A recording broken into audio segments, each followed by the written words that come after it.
Yo, what's up guys, Lun-Gi. So today we're going to be taking a look at a post-Suda Maliss deck profile. So post-Suda, the deck didn't change all too much, but it does have a new card to play with, which really helps the deck out.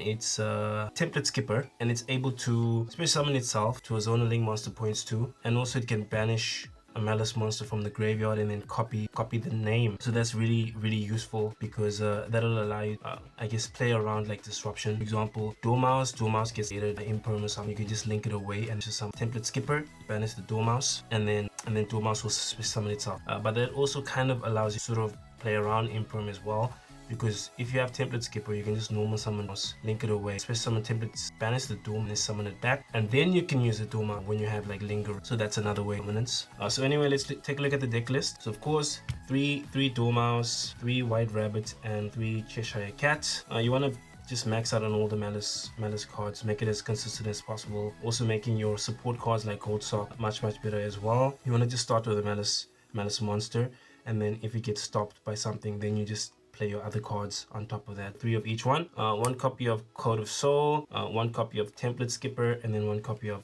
Dot Scaper. So yeah, I don't think you need more copies of any of these, especially like Scaper. So 1 Scaper, 1 Code of Soul. It's an extender if you draw into it, and if you don't draw into it, send it to the graveyard. Dark Fluid, Firewall Dragon, and then you can link into a Maliss link 3 monster during your opponent's turn. So that's your extra disruption. And then template skipper, of course, very nice for playing around or playing through hand traps. A very good card. Some people are playing 3 copies of it, which you could do as well, but I choose to play like 1 copy of it, and then the other copy is a Cyanide Mining, just for some flexibility in the deck. And then your 3 Bystials, still playing the 3. Yeah, I don't think you need more than 3, especially with template skipper. They're slightly better in some situations because they're quick effects, and also they've got like some other removal, so like all Drake.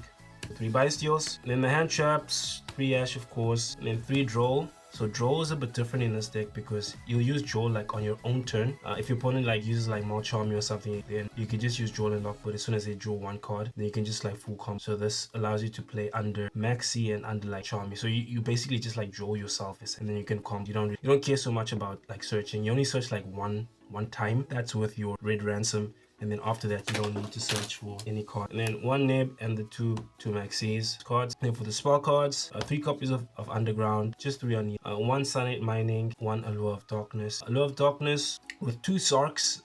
And also this card, you don't actually need to be playing 3. So I still value having the copy of Allure, just allowing you to draw into like non-engine. So I'll always play this deck with at least 1 Allure of Darkness. I don't see a reason to not include at least 1 copy. 2 copies of Gold Sock, it's semi-limited in the OCG, so 2 of it, which is amazing because it's not a hard once per turn. 2 Call by the Grave, 1 Crossout, Traps, 3 Impermanence, and the last cards, the 3 Maliss trap cards. And that is it for the main deck. So main deck, 40 cards, pretty standard. Then the extra deck, some changes in the extra deck. So 1 Linger Rebo, of course, helps with trap cards. 1 Link Decoder, then 1 Haggard Lizard, it's new in the OCG, also helping playing through hand traps. 1 Masquerainer, especially when you like shift your opponents, then you'll make Masquerainer, and then you'll be able to make your link 3s on your opponent's turn, and your opponent won't be able to do much. So Masquerainer, Splash Mage, SP Little Knight, 1 Red Ransom, 1 White Binder, and then 1 Crypta. You still only need like 1 copy of each like Maliss. And then Apollosa, banned in the TCG. So I will be making, probably this week, I'll be making a couple of like Maliss videos. 1 Firewall Dragon, some people don't play it. I don't see a reason not to play Firewall Dragon, being able to add like multiple cards with it. And then you can also reset him with like SP Little Knight, so I don't see a reason not to.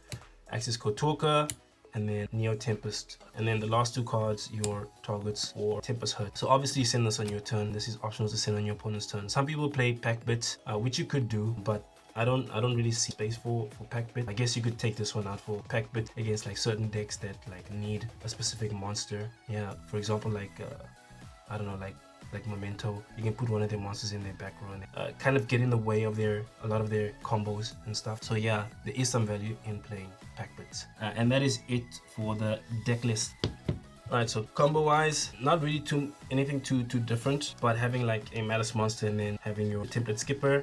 So you just normal summon it, and then you'll make Linger Rebo, then you summon this, and then you'll use this effect, and then you pay 300 back, and then you can use effect, banish White Rabbit will set, you could set this one either, and then you can link this away to this. So if your opponent had Imperm or something, then you would have just negated the Imperm.